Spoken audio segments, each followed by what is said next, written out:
नमस्कार विद्यार्थियों, मैं ऋतुराज सिंह स्वागत करता हूं एक बार फिर से जीके बाय डीके चैनल पर विद्यार्थियों। और आज हम बात करेंगे यूकैरियोटिक कोशिकाओं की, यानी कि यूकैरियोटिक कोशिकाएं कितने प्रकार की होती हैं। इससे पहले अपन ने बात की थी कि कोशिकाएं कितने प्रकार की होती हैं on the basis of structure, संरचना के आधार पर कोशिकाएं कितने प्रकार की होती हैं। तो मैंने आपको बताया था कि संरचना के आधार पर कोशिकाएं दो प्रकार की होती हैं, एक प्रोकैरियोटिक कोशिका और एक यूकैरियोटिक कोशिका। आज हम बात करेंगे कि यूकैरियोटिक कोशिका कितने प्रकार की होती है। तो देखिए, यूकैरियोटिक कोशिका दो प्रकार की होती है। कौन सी? एक अपन कह सकते हैं पादप कोशिका और एक अपन कह सकते हैं जंतु कोशिका। सीधी सी बात है कि एक तो आप कह सका पादपम पाई जा वाली कोशिका और एक आप कह सका जंतुअम पाई जा वाली कोशिका, यानी कि एनिमल सेल और प्लांट सेल।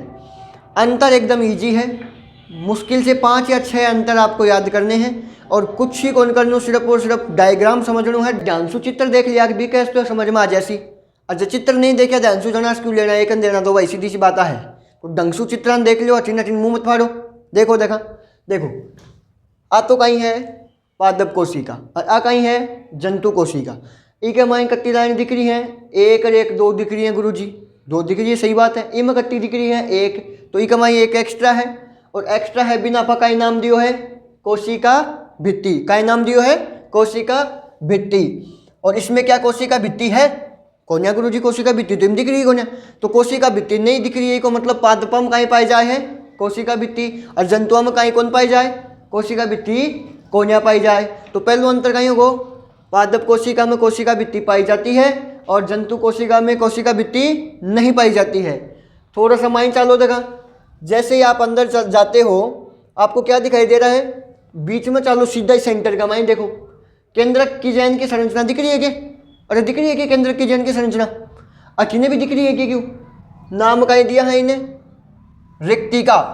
तो गुरु जी बीच में तो केंद्रक पाए जाए थे, रिक्तिका कहीं लिख दिया भाई? रिक्तिका इसलिए लिख दिया क्योंकि पादप कोशिका के मायने बीच को जो क्षेत्र वह है वो केंद्र कौन है, रिक्तिका वो है और बड़ी होती है, ये देखो बड़ी दिख रही है। और जंतु कोशिका का माइन छोटी छोटी है। तो कहबा को मतलब कहीं हो, दूसरा अंतर कहीं होगा, पादप कोशिका में बीच के माइन में बड़ी रिक्तिका पाई जाए है और जंतु कोशिका में साइटोप्लाज्म में यानी कि कोशिका द्रव्य में छोटी छोटी रिक्तिकाएं पाई जाती हैं। तो दो अंतर याद हुआ कौन? अरे जल्दी से बताओ, दो अंतर याद हुआ कौन? पहला अंतर कोशिका भित्ति पाई जाए है, दूसरा बड़ी रिक्तिका पाई जाती है। इधर कोशिका भित्ति अनुपस्थित होती है और रिक्तिकाएं छोटी छोटी होती हैं, जो कि कहाँ बिखरी होती है साइटोप्लाज्म में, और ये केंद्र की जगह पाई जाती है।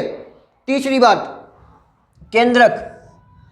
पादप कोशिका का माइंड को केंद्रक वह कटे है जस्ट इधर कोशिका भित्ति के पास में, यानी कि एक कोने में दुबका सा बैठा हुआ है, ऐसे दबा हुआ है।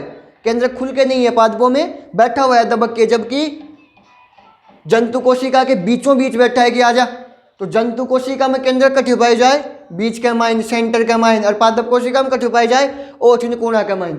छोटो दिख रहे है, कोना में दिख रहे है। तो तीसरा अंतर कहीं होगा कि पादप कोशिका का माइन केंद्र पाई जाए है कोने में और छोटा होता है, और जंतु कोशिका में केंद्रक बीच में पाया जाता है जो कि अपेक्षाकृत बड़ा होता है। 3 अंतर समझ में आया कौन है?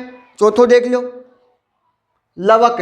लवक मतलब प्लास्टिड, कहीं हो प्लास्टिड। पादप कोशिका में प्लास्टिड पाए जाए है और जंतु कोशिका में कौन पाए जाए? क्यों गुरु जी, क्यों कौन पाए जाए? इसलिए कौन पाए जाए क्योंकि पादप कहीं करे है प्रकाश संश्लेषण से भोजन बनावे और जंतु क्या सु बनावे? आपा क्या सु बनाओ रखानू? चूल्हा में लकड़ी दे रही तो बनाओ, हाँ। तो अपन तो एक ही आवश्यकता कौन है क्या की? प्लास्टिड की। जबकि पादपान का ही है प्लास्टिड की आवश्यकता है, बाकी थोड़ी चूल्हा है कौन गुरु जी। तो चौथो अंतर कहीं होगा कि पादपा के मायने प्लास्टिड यानी कि लवक पाया जाता है जो कि प्रकाश संश्लेषण की क्रिया में काम में आता है, और जबकि जंतु कोशिका के अंदर प्लास्टिड अनुपस्थित होता है क्योंकि जंतु कोशिका के अंदर प्रकाश संश्लेषण की क्रिया नहीं होती है। अगला यहां देखिए, गोल्जी काय, गोल्जी बॉडी छोटी छोटी दिख रही है क्या गोल्जी काय? अरे दिख रही है, कौन दिख रही? तो छोटी छोटी गोल्जी काय क्या में पाई जाए? पादप कोशिका में।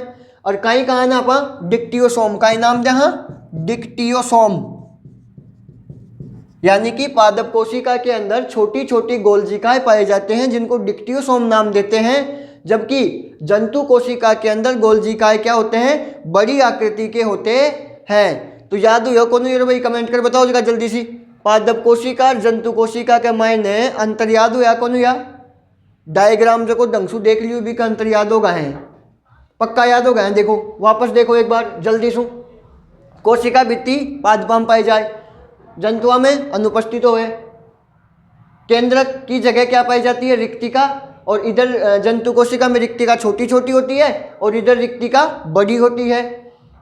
फिर केंद्रक पादप कोशिका में कोने में पाया जाता है, जबकि जंतु कोशिका में बीच में सेंटर में पाया जाता है। लवक यानी कि प्लास्टिड पादप कोशिका में पाया जाता है, जंतु कोशिका में नहीं पाया जाता है।